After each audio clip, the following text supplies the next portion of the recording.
Mukhang hindi pa tapos ang kulitan nina Jack Roberto at Jackie Gonzaga.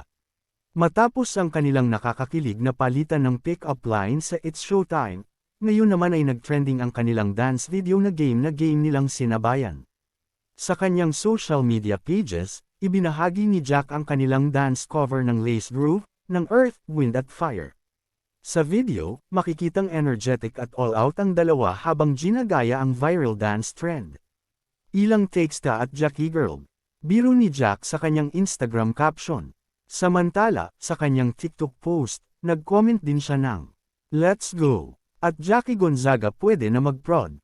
Hindi nagtagal, umani agad ng libo-libong views ang kanilang video. Sa loob lamang ng 30 minuto matapos itong i-upload, umabot na ito sa mahigit 130,000 views sa Instagram at halos 30,000 views sa TikTok. Patunay na gustong-gusto ng netizens ang kanilang tandem. Matatanda ang nag-trending din ang dalawa kamakailan matapos magpakilig si Jackie kay Jack sa isang episode ng It's Showtime.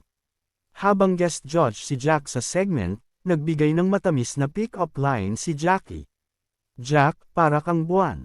Nang tanungin ni Jack kung bakit, sumagot si Jackie ng, "Kasi kahit madilim ang paligid, noong nakita kita, nagliwanag din." Hindi naman nagpatalo ang pambansang abs ng Pinas at sinagot ito ng 3 months, na agad nagpahataw sa tawa ng hosts at studio audience. Dahil sa kanilang natural chemistry at nakakatuwang vibe, maraming netizens ang natuwa sa duo at umaasang makikita pa silang mag-collab sa mga susunod na projects.